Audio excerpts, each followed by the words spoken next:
Okay.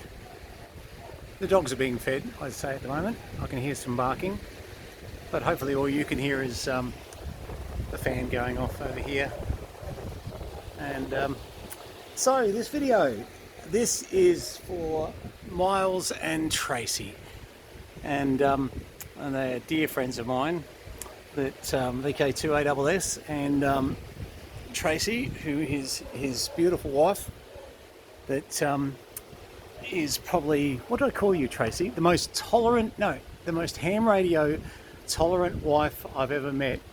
I think I said I'd swap you out one day if Sam ever, sort of died and Myles died, just for the tolerance of ham radio. You are incredible. Anyway, so this video is actually for these two guys because they were here just about a week and a half ago, and you barely could walk through this area here. Actually, this box out here, just so you know, stuff going down to our new workshop, new boards and bits and stuff I need down there in the. But I wanted to be able to more for Tracy. This will get Myles in trouble. This will probably make Tracy. Haven't got rid of these yet, guys. I've actually meant to, but it's got to the stage. Been a bit of a trying week, and I've needed something to keep myself busy. And those of you who know what's going on, really appreciate all your support. Sam has been, it's been hard, and I just needed something to come out and spend a couple of hours on here and there, just to sort of keep myself busy even. And Sam's been doing a bit the same. But look, we retire in another 24th. We officially retire, and those of you that know what's going on, again, thank you for your support. But also, yes, the saga continues a bit longer after that, of course. But I won't say too much about all that. What I will say is that these things have a habit of sorting themselves out, and what gets sorted out in the meantime is some walking space. Now, Myles, I don't want to deceive you. Tracy, definitely don't want to deceive you.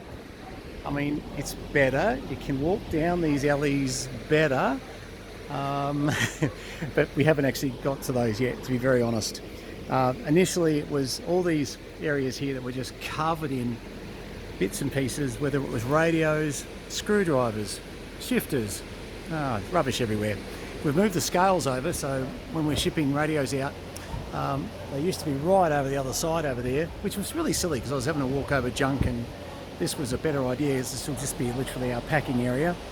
The old cat area actually is going to be where we're going to store all these boxes now. This has always been a problem for us, that we use a lot of boxes, obviously, and as you can see, they get tossed into an area like so, and it deprives you of being able to get through to some of the radio stuff. So anyway, it might surprise people that have not walked through this area that this has taken literally hours and hours of sorting to, and I'm talking over a couple of days, to actually get a clear walkway. And over the next few days, obviously, we start down all these areas here and start sorting out and really making a system and getting tools in place and getting a lot of stuff out of here too, which has just been needing to happen for a long time. But certainly, Myles, you got to be impressed. This is, even Sam was impressed. She actually walked out here and she said, "Oh my God." She said, "You were serious?" And I said, "Yeah, no. Well, I suppose yes." But still playing around with a few ideas, so you might see a few more changes happen over the next few weeks. But certainly we're going to declutter a lot of these areas, and things like, this filing cabinet, it's a security cabinet as well, that needs to go elsewhere. All this stuff here, you want to open these sort of areas up completely, so when you walk through, you're not, having all these hitting things with you. It's just too cluttered, and I'm a bit claustrophobic at the best of times. But I've even put a few labels on the front of these here.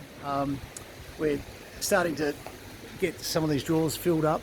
Got all my little magnets from around the world. There's a stack more yet, but anyway.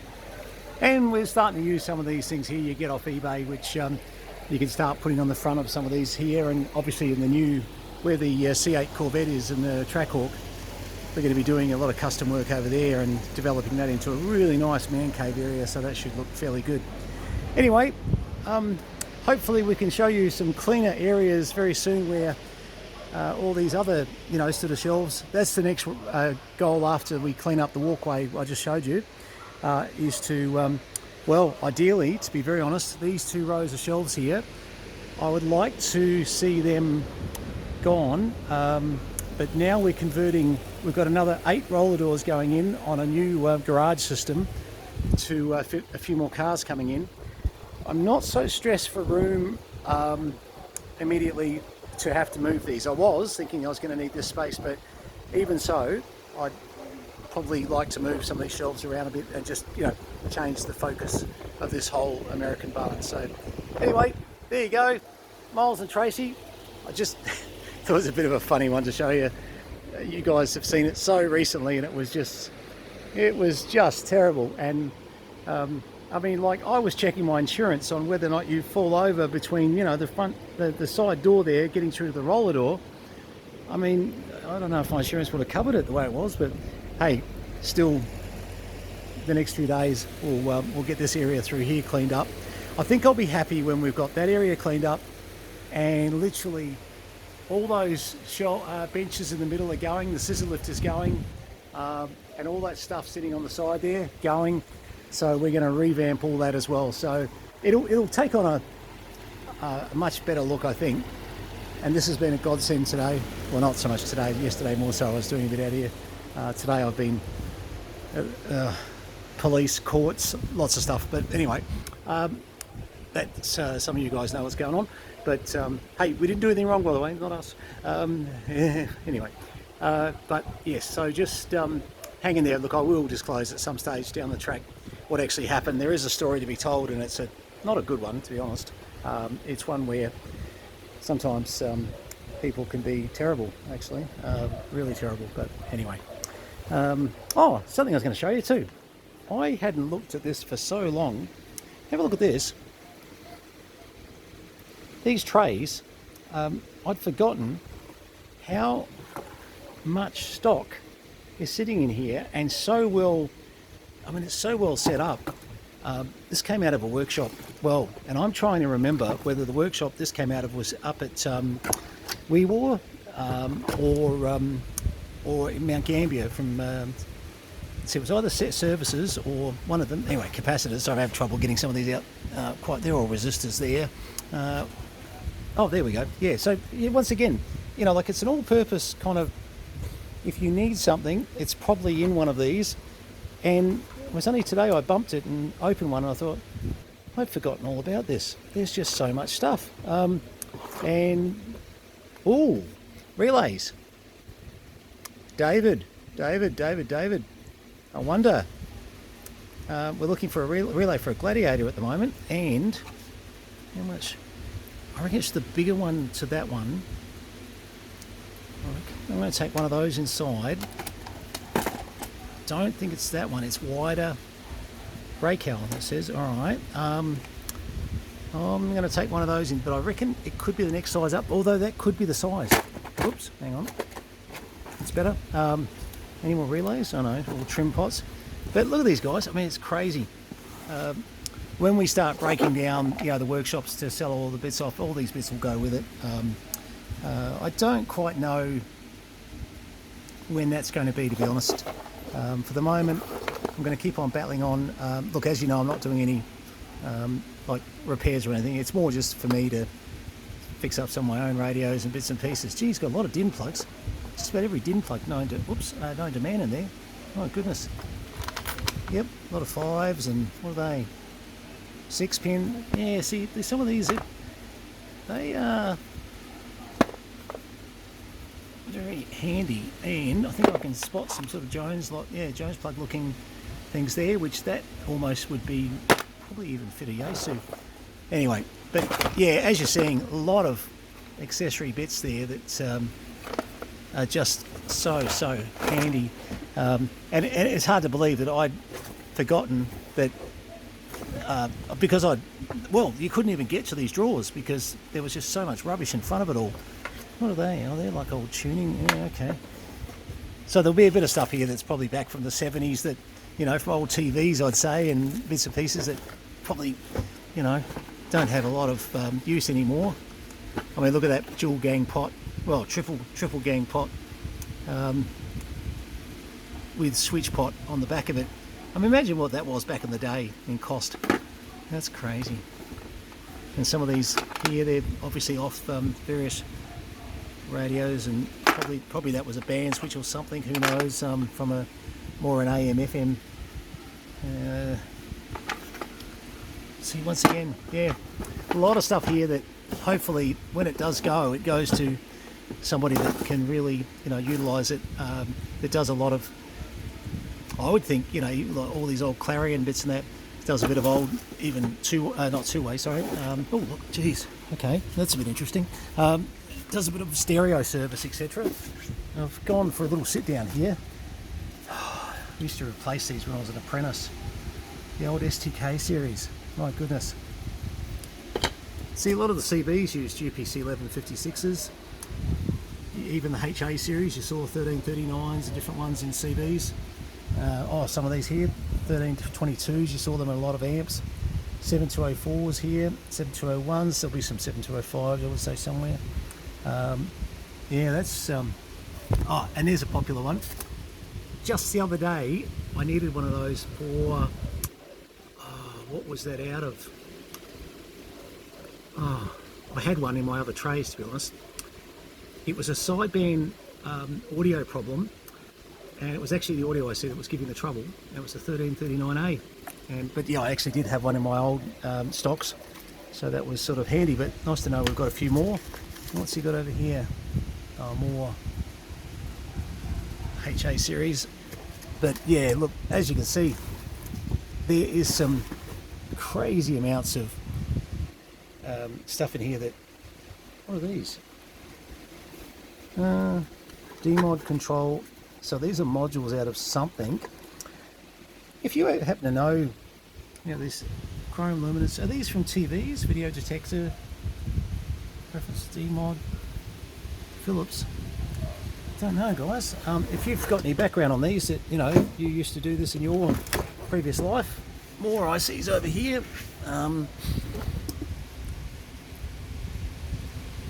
Quite a bit of TDA series, etc. So once again, you know, they varied quite a bit. Didn't see TDA so much in CB gear, to be honest, and ham radio. It was, yeah. Oh yeah, a lot of green caps, etc. No, look, guys, there you go. Well, we can actually get to these now. It does help. There is another area which we haven't sorted yet. I'm going to give you a quick look at it. But it's going to be a bit embarrassing, but it will get better. Here's... anyone recognise these two?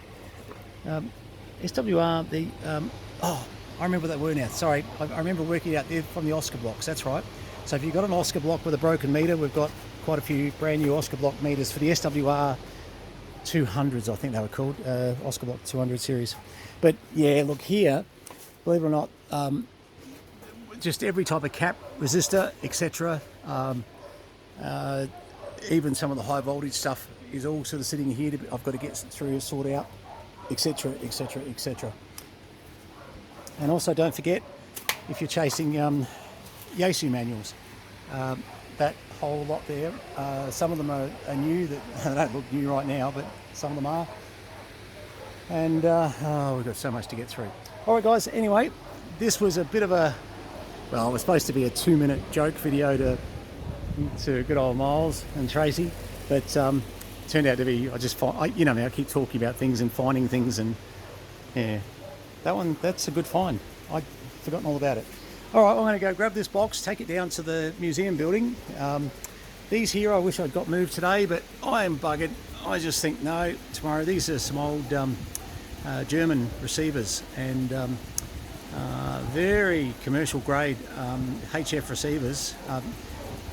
They're up for sale. I don't need a lot of money for them, don't get me wrong, but they're very calibrated receivers, and bought them out of Adelaide years ago, and I just never got around to using them. But I remember seeing them in use in Adelaide at my mate's place there and thinking, oh yeah, well, I remember thinking, yep, I'll get them into place and we'll be using those, and fantastic. Anyway, that was like 10 years ago. Didn't quite happen that way. The other thing too, I dug out, and there's a stack more, but these are all Mobile 1 HF whips. There's some Diamond HF whips, 80, 40, 20, blah, blah, blah. So we'll get to those very soon. And I found a few more over here too. And we'll get to these very soon, where there's just dozens and dozens of antennas. There's things like 4-element quads still in the box. There's ground plane antennas. There's Cushcraft beams and lots of things. Don't get me wrong, some of it will be going up here, so I'll probably chuck up. So I'll just work out what we need and then advertise the rest of it. But there will be, look at this, original Dick Smith 27 meg ground in the box, never been used. The MBS Aussie Blaster. Never got to use them because half the bits were missing when we bought those. Yeah, long story, that one. That was the story about how we counterfeited the NBS towers. Those of you who know me well know that we never counterfeited an NBS tower in our life. That was another guy up in Queensland that tried to buy that chap's business. But anyway, we got the blame for it, and I'm getting used to that. I really am. Oh my goodness. Sometimes, you know what? Why let the truth get in the way of a good story? All right. Makes me wonder where some of these tools are. I've got so much AEG stuff, and I know where they are. They're all sitting on the new building site where we're doing the 2 new rooms at the moment. But looks a bit bare when you got one missing. Yeah, I don't think I like that. All right, we'll get it fixed. All right, guys. Thanks very much. Look, if you watched this video and you got through it, I'm sorry. This was not meant to be a long, drawn-out video. It's meant to be a quick hello to Tracy and to Myles. See how I put it first? That was clever, that. Myles, mate, it was so good to see you and your lovely Tracy the other day, and we had a ball with you. And please, next time you're coming past, we want to take you guys out to a lovely, nice restaurant somewhere and just decompress from everything that's going on. And our shout, mate, absolutely. We'd love to spend some time with you guys. You're an absolute great couple. And if you ever want to see love, look at the way these two guys look at each other. Yeah. He comes across, with a call sign like VK2ASS, he comes across as this tough guy. Nah, it's all bullshit. He's a softie. And you know what? We all are with the right women. All right, 73s, guys. Thanks very much for having a look at my video. Sorry it's a little bit nothing video, this one, but I'll one day tell you what's going on, and maybe while I'm around, just really not making a lot of sense about some of what I can't talk about right now. But please know that our life will get better soon. What's going on at the moment is temporary, and like all things in life, when you know you're in the right, fight. Don't ever give up. If you 100% know that you're right about something and that somebody is absolutely coming at you and they are being both unfair and just doing the wrong thing, just remember, don't ever give in to them. Just, no matter what it costs you, no matter what it, doesn't matter, just fight, absolutely fight. That's my message anyway. Happy 2025, guys. All the best. Cheers.